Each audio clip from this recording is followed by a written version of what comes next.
Good morning, everyone. It is 7 o'clock. Welcome to join us on The Breakfast Show on Sky News. Live this morning in St Michael's on Wire for a special programme.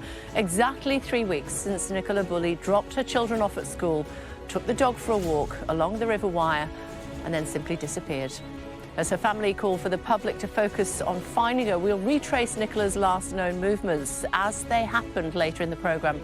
And the mounting criticism of Lancashire Police after it revealed personal information about Nicola's struggle with alcohol and the menopause. Now the Home Secretary has weighed in. It's Friday, the 17th of February. 3 weeks and still no answers. Nicola Bulley's family call for an end to speculation and rumours and plea for help to find her. The Home Secretary demands an explanation from Lancashire Police after it revealed personal details about Nicola's struggle with alcohol and the menopause. The force refers itself to the police watchdog over contact its officers had with the mum of two before she disappeared. We'll retrace Nicola's steps this morning as they happened on Friday 3 weeks ago. Also coming up, nurses escalate their industrial action, announcing a fresh 48-hour strike. The Royal College of Nursing warns no services will be exempt. Rishi Sunak visits Northern Ireland amid growing speculation. A new deal on post-Brexit trade arrangements is close. The first candidates expected to formally enter the running to become Scotland's new First Minister as the SNP reveals how the race will unfold. And the Hollywood superstar Bruce Willis has been diagnosed with frontotemporal dementia.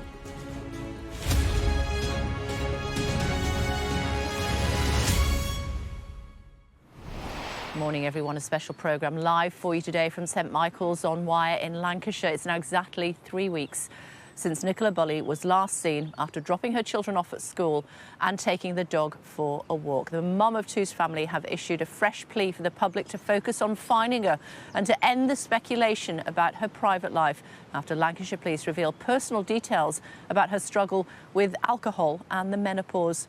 The force is coming under growing criticism about those disclosures, with even the Home Secretary, Suella Braverman, now demanding answers. We'll be live here throughout the morning looking at the circumstances surrounding her disappearance. And later in the programme, we'll follow the same walk the 45-year-old took on that Friday morning 3 weeks ago. Insy's been covering the story for us throughout. He's with us again this morning. It's just starting to get light. This is the River Wire behind us. What do we know? Well, this is Nicola Bulley's last known sighting. This is where she was with her phone, her dog Willow, the dog lead, all left around this bench behind us. And what is a very cold, a very deep River Wire with a fairly steep bank and muddy bank on its way down to the river. And it was this It's only time about 2 feet deep, though, there. on the edge, around 2 feet deep. You go further into the river and some local fishermen have actually told us it can get up to about 25 feet deep in some parts. And it is a tidal river. The absolute nature of the River Wire means that this river flows back and forth constantly. And if Doesn't the look like a police strong tide. No, not right now, but it does move, and it can move quickly, in a matter of minutes, in fact. If the police's theory, their main hypothesis that they've come up with and revealed early on in their investigation that Nicola Bulley accidentally fell into the River Wire, then what they've said to me in the last few days, it is highly likely that the mum of two has ended up at sea around 9-10 miles away from this point into Morecambe Bay and into the Irish Sea. Are there any scuff marks? Did they find any scuff marks? Was there any blood on a stone where she might have banged her head? Or Okay, it's been 3 weeks. There wasn't a cordon set up around the bench when Nicola Bulley was first reported missing. No, there was police presence here and significant police presence, but there wasn't a crime scene as you would usually see. Nicola Bulley was marked initially as a missing person of high risk. Why was she high risk? It was due to specific vulnerabilities that her family, namely her partner Paul, had flagged to the police. Now just to clarify, the police had been to the house 2 weeks before? Yes, so it was on the 10th of January that police attended Nicola Bulley's family home. They said that they attended on reports for concerns for welfare. That was on the 10th of January. Medical team went as well? Yep, there were police there. There was medical professionals that police said went alongside with them. And that was 17 days before Nicola went missing. What else happened in that 17 days, we are unsure of. But what we do know is that on that morning, Friday the 27th of January, Nicola carried out her normal routine, dropped her kids off at school and took her dog Willow for a walk along the route that she would normally take.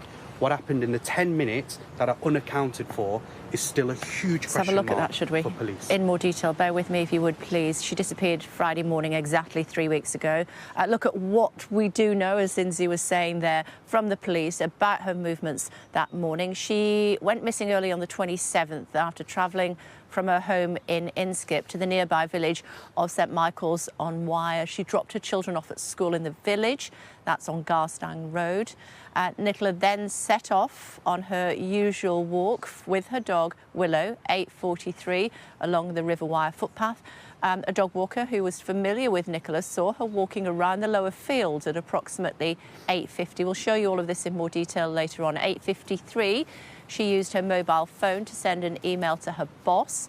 Then at 9:01, Nicola logged into a Teams call for work at approximately 9:10. A witness, somebody who also knows Nicola, saw her on the upper field walking her dog. We're going to place all this for you so you can have a clearer idea of what happened. 9:20, her phone moved towards the bench area, which is just behind us, towards the lower field at around 9:30. The Teams call ended, but Nicola stayed logged on to that call. Nicola's mobile phone and the dog, Willow, were found nearby on the bench behind us and the footpath next to the river by another dog walker at approximately 09:33. Crime correspondent Martin Brunt is here with us as well, but we don't know what happened to her.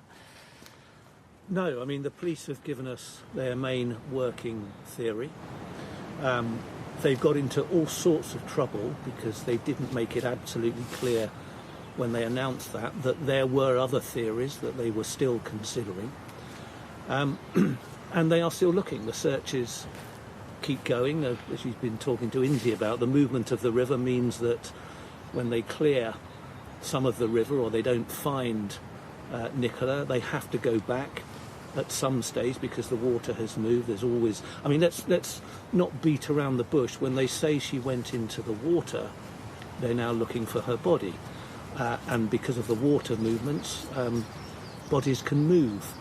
So they clear one bit of the river, but they go back because they think that perhaps her body might have reappeared at an area that they've already searched.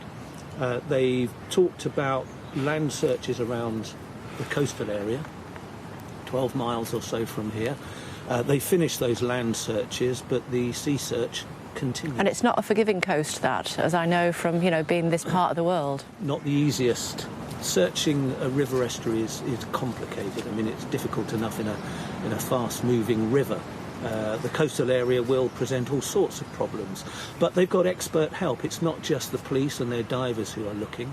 They've got fire service and rescue. They've got mountain rescue services that have been helping. RNLI, all sorts of expert help. And they say that they're determined to keep going. And we've seen, actually, boats out on the water all the way down to the mouth of the river, working their way up the River Wyre, where it's incredibly tidal. We're down at the sea, it is incredibly choppy as well. So, if that is what they're looking for, a body in the water, Nicola's body, it is incredibly difficult to do so. But you've been in touch with the family constantly. They don't think she went in the water. No, the family want absolutely every possibility explored. The police were very quick to jump to their main working hypothesis that Nicola fell into the River Wyre. Immediately, the family went, hold on, we want to make sure the police's mind is open and that the public who are still searching for her, that their mind is open as well. They want to make sure that absolutely every avenue is explored. But Kate, look, for a family, 3 weeks, they're missing a daughter, they're missing a sister, a partner, a mum. They have gone through absolute hell over the last 3 weeks. It has been a roller coaster ride. It's been an absolute turmoil, and all they want is Nikki to come home. Yeah, so much to talk about this case, isn't it? We're going to try and unpick it a bit more throughout the course of the programme. For now, guys, thanks very much indeed. Thanks a lot. Nicola's family have said this. It's now been 3 weeks since Nikki went missing. We as a family believe that the public focus has become distracted from finding Nikki and more about speculation and rumours into her and Paul's private life. Due to the perimenopause, Nikki suffered with significant side effects such as brain fog, restless sleep, and was taking HRT to help. But this was giving her intense headaches, which caused Nikki to stop taking the HRT, thinking that may have helped her, but only ended up causing this crisis. The public focus has to be on her and not making up wild theories about her personal life. Joined this morning by Wire Council leader Michael Vincent. Mr. Vincent, thank you for taking the time to join us this morning. Thoughts? It's obviously very sad that we're 3 weeks on and Nicola hasn't been found. Our thoughts are with the family. It's been a very difficult time for them, more than anybody. It's been quite difficult for the people of St Michael's as well, obviously, with all the intrusion and visitors and all of the other horrific things that have been going on around the case. So it's been a very difficult 3 weeks for many reasons. Social media seems to have played quite a role in this case. Definitely, yes. I mean, you've spoken then about the police being criticised. This investigation has been conducted so far in the public eye. Everybody seems to have a theory on social media. Everybody seems to want to know all of the information. We learned yesterday, obviously, that the police share clearly more information with the family, but they're being criticised because they didn't then share more information with the public than they otherwise normally would. So it's been quite unprecedented, I think, in terms of the interest in it. I mean, we're here at the scene of a missing person 3 weeks on from the day, so I've never known anything like it. There's been a lot of criticism for the police. Yeah. Where are you with that? I think that there are lessons to be learned, but I think that they've done their best in very difficult circumstances. Would you be content with that sort of information about one of your loved ones being out in the public arena? I wouldn't like it, but as we already know from the statement they put out yesterday, that was put out there with the knowledge of Nicola's family because other people were seeking to make that information public. That wasn't the police's decision. Their hand was forced. Should they have done it? Again, with the benefit of hindsight, that should be looked into for future cases. But I think they have done their best in very difficult circumstances. But if it was important to the case, should we not have known about it earlier? Perhaps, and that's something that perhaps has fueled some of the online speculation and some of the interest in the story. But again, I think that the police have done what they could in difficult circumstances. How surprised were you that they didn't cordon off this area as a crime scene, potential crime scene? Quite, but it's quite difficult to cordon off, I suppose. Being a public footpath and being people coming and going in the time between. Put a bit of tape around it. Perhaps, yes. Again, that's something for them to look into to learn some lessons from that. How is this community going to start to rebuild from what's happening? Well, the community has stayed very strong. It's a very small place. Less than 1,000 people. Yeah, indeed. And they've rallied round. They've been incredibly strong for the family, for the children of the village. They've carried on looking for Nicola in the right way. They've carried on trying to raise awareness, stood on the highway and sort of held pictures of her to try and raise the memories of people who perhaps have driven past on that day. So the community has stayed strong. Obviously, finding Nicola would be welcome and help them to move on from this incident. But I think that the community has proven itself to be a very strong community. As you know, Sky News has been covering this story throughout. We decided to come up today to really focus on what may have happened. And when you come and have a look at this, obviously I've been talking about it for a long time, it looks pretty innocuous. Yes, it does. When the police first contacted the council about it, they did make clear, though, that while the river looks very calm on the surface, it is quite strong tidal current underneath, so it does look innocuous. The river does look very calm and very peaceful, but that's quite deceiving. And what other involvement have the council had with the police? How have you been able to help them? We've tried to just raise awareness and try and get the message out to people not to come to St Michael's. The local councillors have described how busy this area has been at the weekend. There's been Lake Windermere on a busy summer's day, hundreds of people. Tried to discourage people coming to somehow carry out their own investigations, which has been happening, and just to try to stop some of the more darker elements of the public's interest in this. Yeah, people being arrested for going into people's back gardens with flash torches in the middle of the night. I mean, you've seen that there's no houses immediately around here, but houses just nearby people have reported being sat in their living rooms in an afternoon watching television, and people coming up to the windows, peering in, trying the doors. It's been terrifying for them. These are typically elderly people, extremely scared in their own homes. The residents have had to employ an external security company. That's just not acceptable. Didn't know that. No. OK, and how are they? Have you spoken to them? The local councillors have kept in regular touch with residents. Again, the community has stayed strong. People have typically stayed strong. They've been very resilient in these sort of difficult times, but they have found it very upsetting and very distressing. Do you need to look at what you might need to do to make this a safer place? Possibly, yes. I think you can always learn lessons from incidents like this. Obviously, the bank is quite steep. There's getting the balance right, though, between what is potentially one terrible incident and people's access to the river and the ability to walk and to fish and to do all the other things that they want to do on the river. So, but it is something you're going to look at? Yes, I mean, we aren't necessarily would be responsible for fencing it off as a borough council, but we would work with partners to look at what we can do across the board to make the River Wyre more safe for people, yes. It's good to talk to you. Thanks for taking the time to join us. Bear with me 1 second, if you would, please. Thank you. Well, Lancashire Police facing mounting pressure over its handling of the investigation after it revealed personal information about Nicola's struggle with alcohol and the menopause. The Home Secretary, Suella Braverman, has demanded an explanation.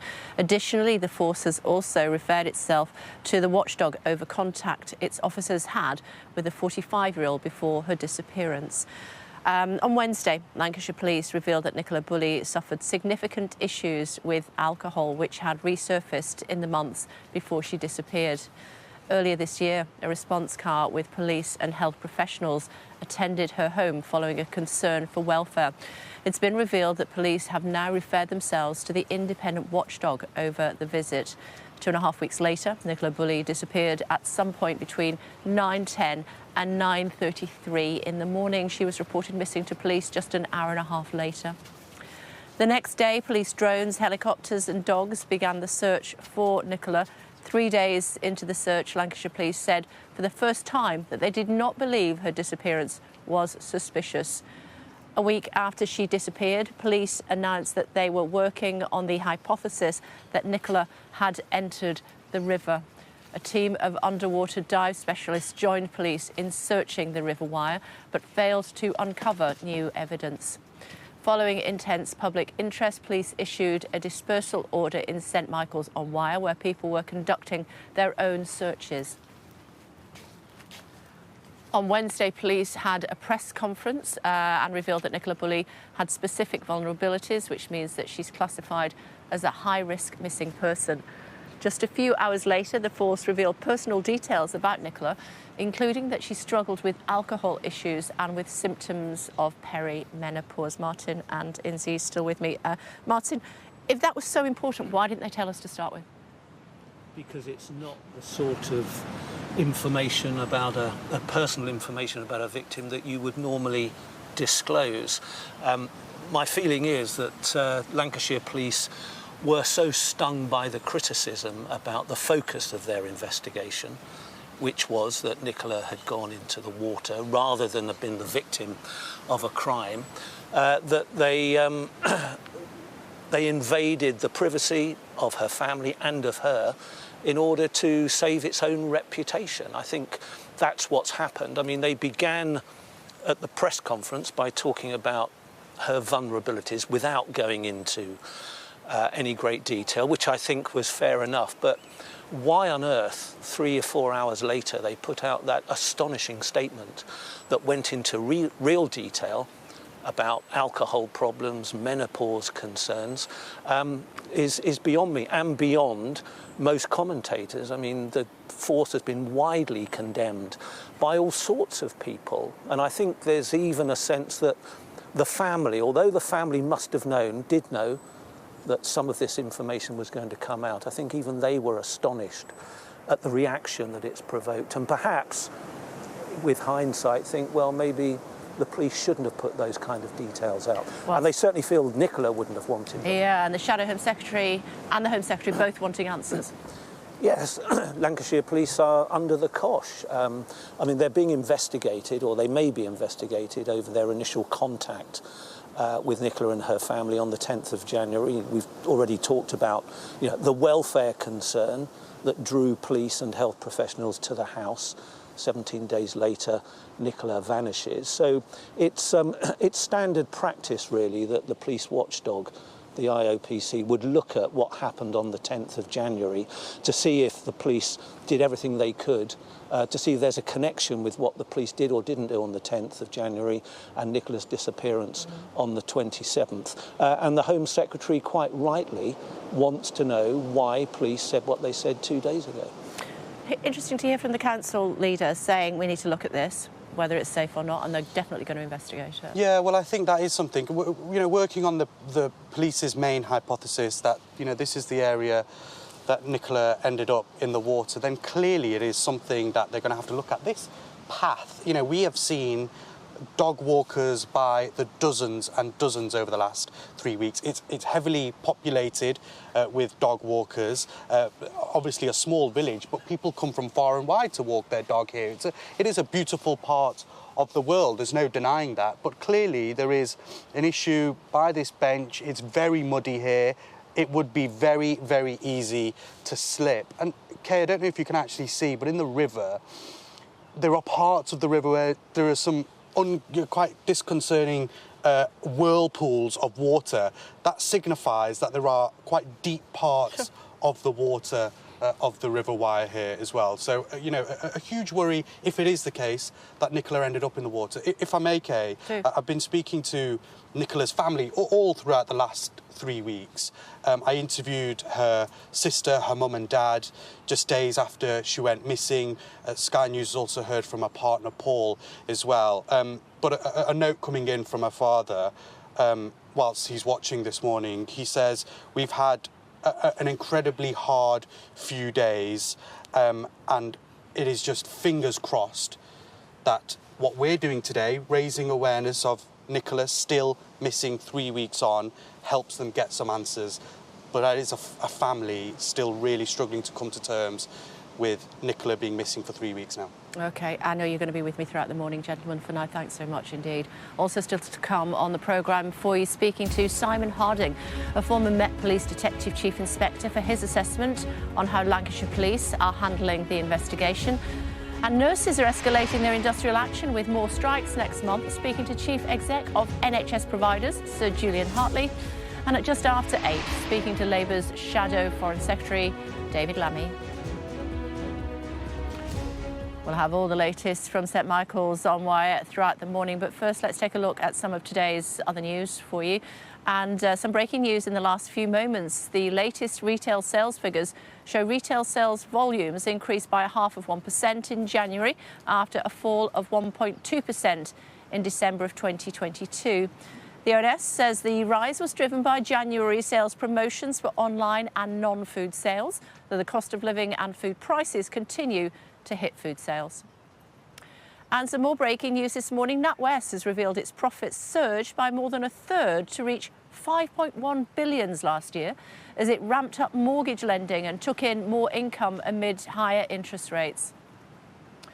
The Royal College of Nursing has announced its biggest walkout of the pay dispute in England. The union has said no services will be exempt, meaning the strike will involve, for the first time, nursing staff working in emergency departments, intensive care units, cancer care and other services. Let's get more with Becky joining us from the University College Hospital. Becky, good morning.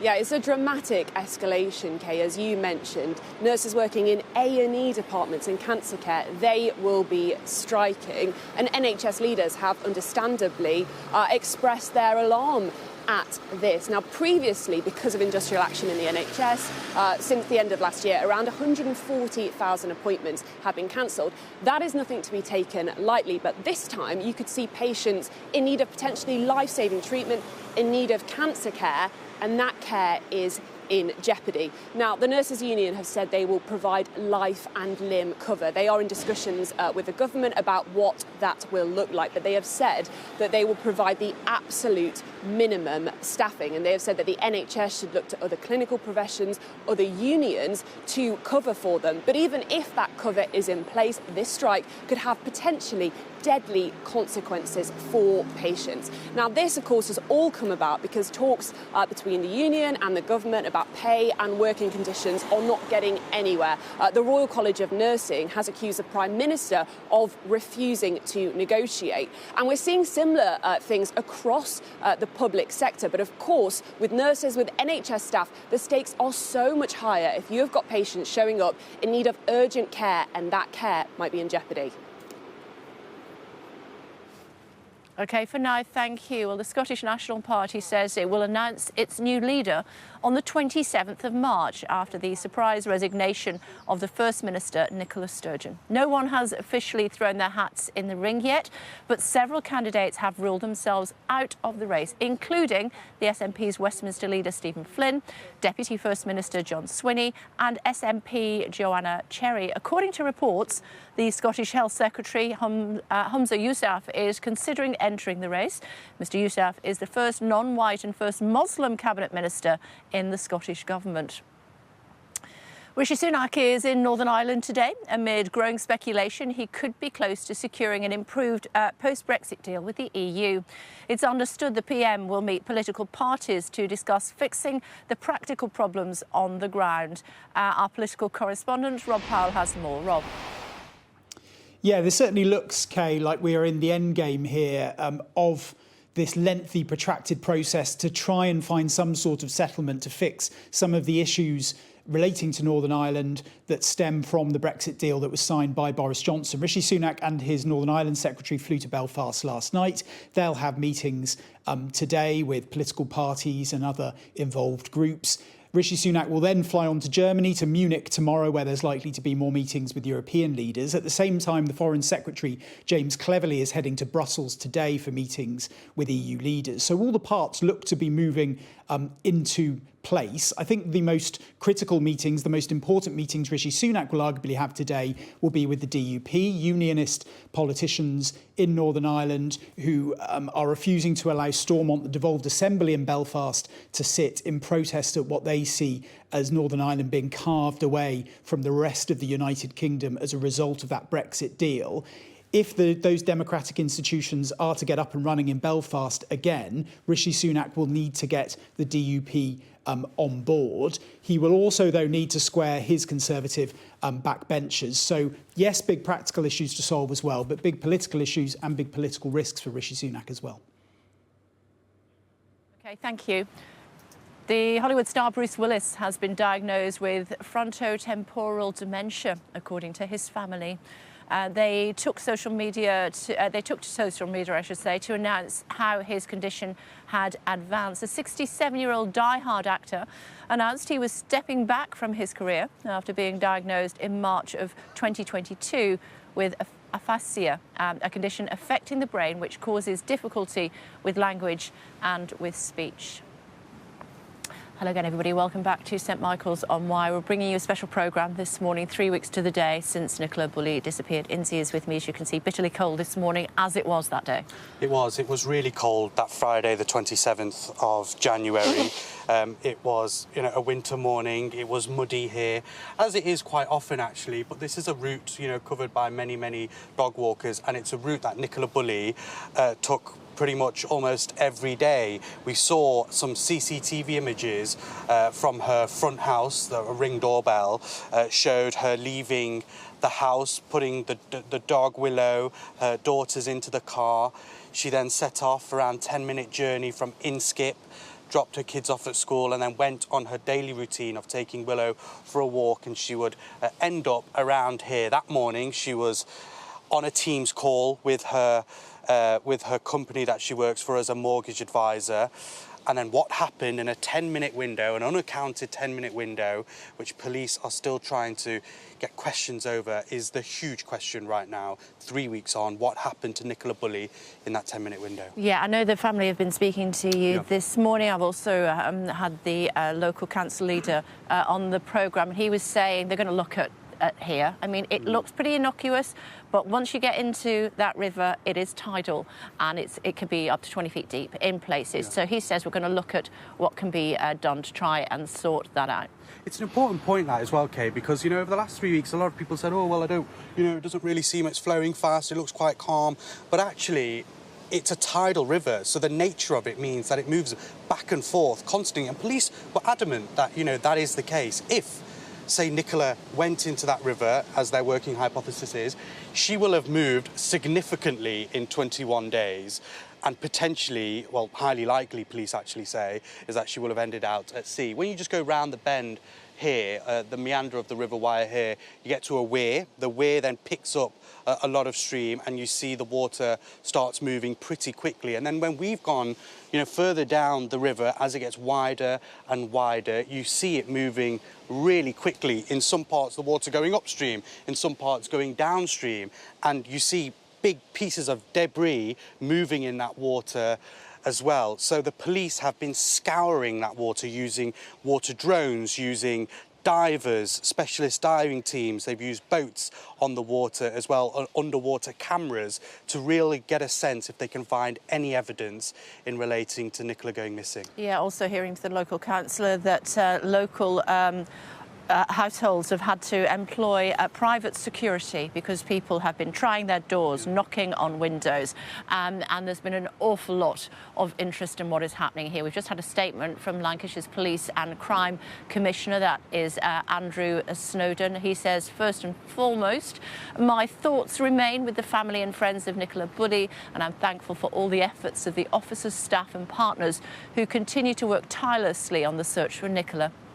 The investigation into the disappearance of Nicola is under the direction and control of the Chief Constable. The unprecedented, we haven't heard from him, by the way, the unprecedented media and public interest in this case, whilst welcome for appeals for information, is challenging for the family and friends of Nicola and officers and police staff dealing with unsubstantiated rumours and speculation on a daily basis. I'd like to thank all members of the public who provided helpful information to Lancashire Police. The police are being as transparent as they can be on what is an incredibly sensitive and complex case that includes continued external support from the National Crime Agency and others as appropriate. Joining us now, former Met Police Detective Chief Inspector Simon Harding. Hello to you. Thank you for joining us on the programme. Your thoughts on how this case has been handled by Lancashire Police over the last 3 weeks? Well, I think it does sort of look at two avenues, really. One is the messaging, which has probably caused, what you could now call a bit of a circus, really, isn't it, around everybody turning up and speculation in some parts of the media and a lot of people on TikTok and all those various social media channels. But what you really want to see is that the investigation in the background is being conducted properly, and there is some doubt around that as well, unfortunately, simply because originally when the three hypotheses came out, that which is quite right from the Detective Superintendent Smith, that she could be either in the river, which is still true. She could still be in the river. That's, everyone should understand that. That's one of the hypotheses.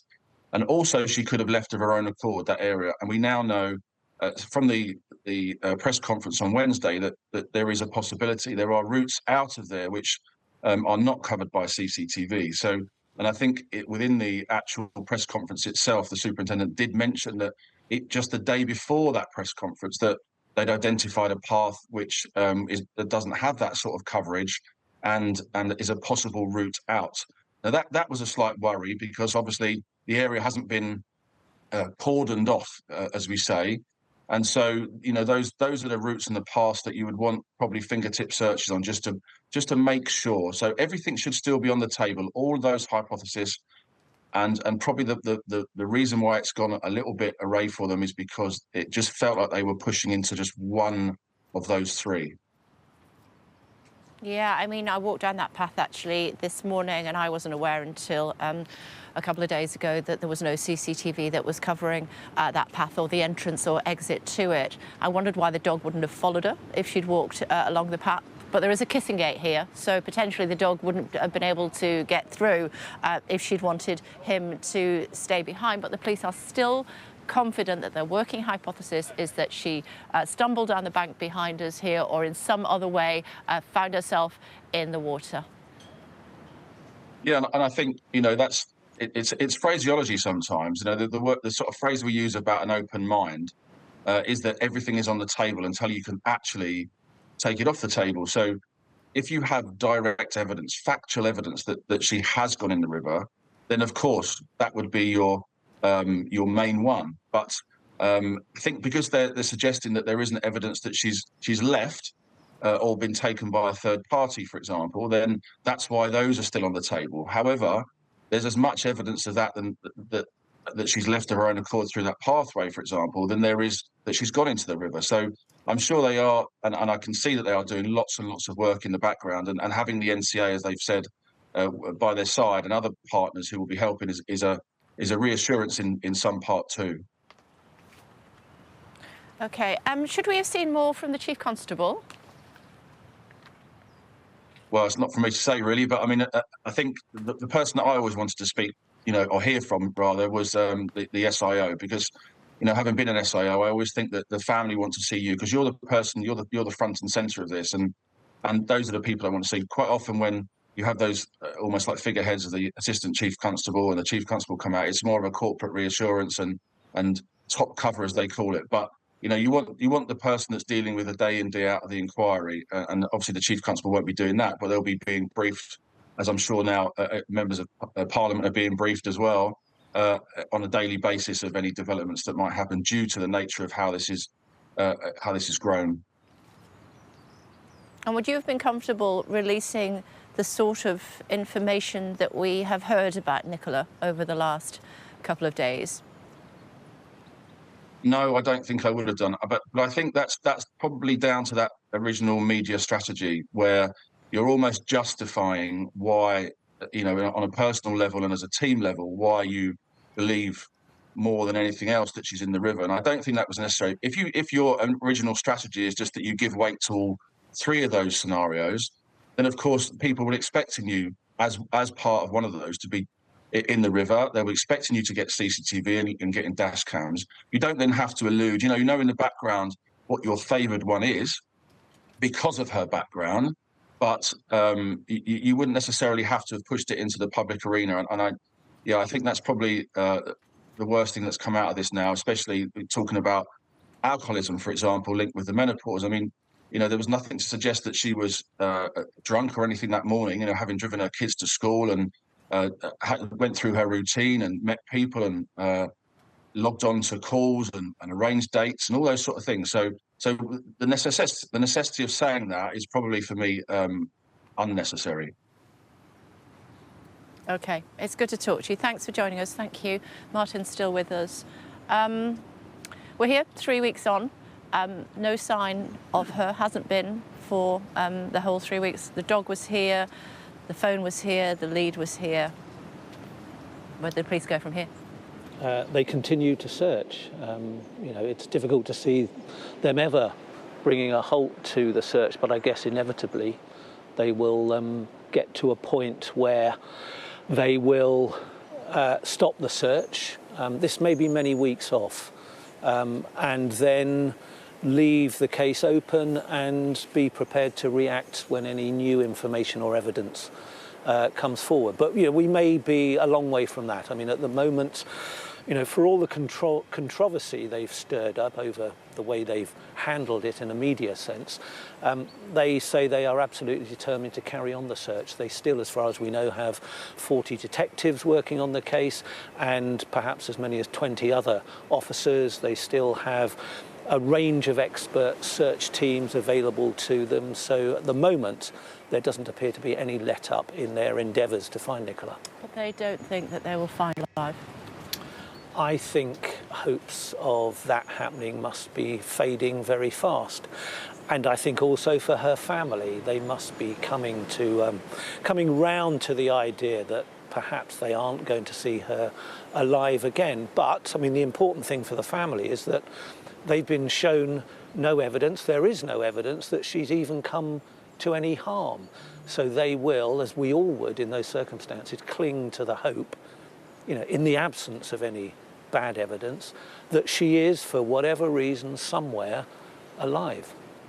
And there is that area that we will walk along later on that doesn't have CCTV coverage, so she could have moved away from the bank without being seen.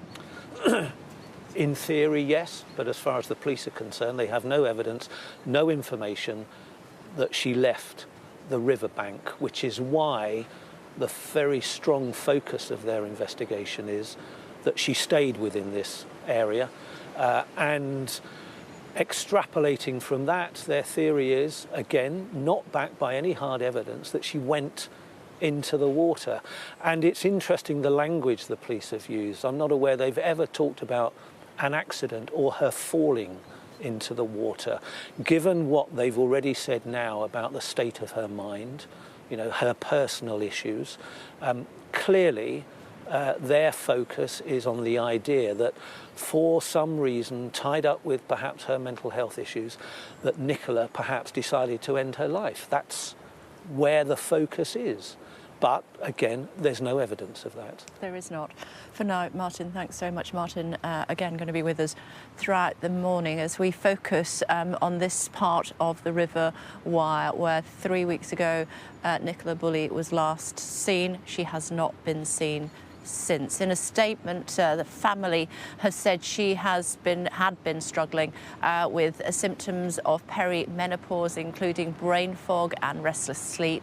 It's after criticism over the decision of Lancashire Police to disclose very personal information. Ashna has been looking at the impact the menopause can have.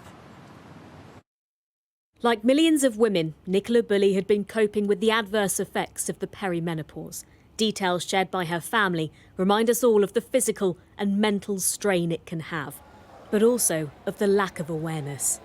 For many people, it comes as a surprise and a shock because it can be very varied. But also we have a situation where for particularly some of our GPs, our practice nurses, unfortunately, they have never had formal education about menopause. The menopause happens when women's periods stop, usually between the ages of 45 to 55, but can start earlier. There are over 30 symptoms, including insomnia and night sweats, but these hormone changes can impact mental health too. For 1 in 4 women, the symptoms are debilitating. And for women with perimenopause, they can happen up to a year before the menstrual cycle stops. Nicola Bulley's family say that she had been struggling with the perimenopause and had started taking HRT to try and cope. But that in itself started causing some severe side effects. It's a reminder that whilst this is a widely available treatment that can be effective at relieving symptoms for some, for others, it can have a very different impact. The Women's and Equalities Committee has long argued that not enough is being done to protect menopausal women. We know that the menopause will affect different people in different ways. For some, it will be much more severe than others. And I think the real challenge around the menopause is that people are given adequate medical support and assistance from professionals and not stigmatised. Solving those challenges means tackling that stigma. Famous faces have been campaigning for the cause for years. Until their voices are heard, for half the population, it may continue to feel like a silent struggle. Ashna Harinag, Sky News. Hello again, everyone. It's 3 weeks since Mum to Nicola Bulley disappeared at this spot here on the River Wye, despite an extensive search by Lancashire Police involving more than 40 detectives, hours and hours of CCTV, conversations with up to 700 drivers, dog walkers who use this path regularly. There has been no sign of Nicola We'll have continuing coverage throughout the morning, and we will retrace the steps and the walk that she took from the school car park where she dropped her two daughters off to the point where her phone was left on a bench, still connected to a call. What's happened to her? Nobody seems to know at this stage. Continuing coverage, as I said, here on Sky. Meantime, the Royal College of Nursing has announced its biggest walkout today. Nurses at half of hospitals, mental health and community services will take part in the 48-hour strike from the 1st to the 3rd of March. The union has said no services will be exempt, meaning that for the first time, the strike will involve nursing staff working in emergency departments, intensive care units, cancer care and other services. Joining us now is the Chief Exec of NHS Providers, Sir Julian Hartley. Hello to you, Sir Julian. Thank you for joining us. It's getting serious now. Yeah, it really is serious. Very, very worrying, obviously, in terms of the potential impact. The scale of this is more extensive, with 93 trusts involved. The duration, 48 hours, including overnight. And of course, as you have said, the fact that the derogations have changed, that's the exemption. So, you know, for example, ITU, obviously ITU is a key area in any major hospital. It's all about not just major trauma, but of course, very important operations, cardiac care, neurosurgery, cancer surgery, and of course, emergency departments and cancer care as well. So although the RCN have said they plan to work at a national level to make sure that there is life-preserving care, trust leaders I know are extremely concerned and worried about the potential impact for patients on this next round of action. And it's not just that it's 48 hours, it's 48 hours continuously. What we saw previously was nurses going on strike for 12 hours and then coming back to work. How concerned are you that you are going to be able to cope? Well, there'll be a huge amount of planning now will kick in. There'll be all of the work to think about contingencies and how we do protect patient safety and care. But obviously, as you say, the fact it's overnight as well. So the intensive monitoring, for example, of patients that goes on continuously night and day, finding ways to make sure that that's managed and taken care of. There are so many logistical, practical challenges, not just actually in hospitals, but across the whole of the NHS in other organisations as well that are affected, obviously in community services, mental health and so on. So this is really quite a significant development, and I know trusts will be working hard to protect patients. But the other thing to say, of course, is there'll be a significant amount of care disrupted. So planned operations, we've already seen 140,000 admissions, outpatients and so on being disrupted. And we're likely to see another large number at a time when the NHS is driving towards reducing the backlog of patients waiting for care and treatment. And so it's a key time for us to focus on those priorities, which I know everyone in the service wants to do. And what's your advice to people who are concerned either for themselves or their loved ones who may well be using the services of the National Health Service during those 48 hours? Well, people should still attend as usual unless they hear otherwise. Trusts will do everything they can to manage and mitigate the risks. There is likely to be disruption, and patients should wait to hear from their hospital if that's the case. If they don't hear anything, they should attend as normal. But obviously, over the coming days, there'll be a lot more work, I know, at a national level to work with the RCN to look at that issue of derogations and where that ends up. But I'd just emphasise that trusts will be doing everything they can to try to work through this to protect patient safety. That is absolutely the top priority. Good to talk to you. Thanks for taking the time. Thank you. Thank you. 3 weeks ago today, Nicola Bulley's phone was found on that bench. The dog's lead was found on the bench.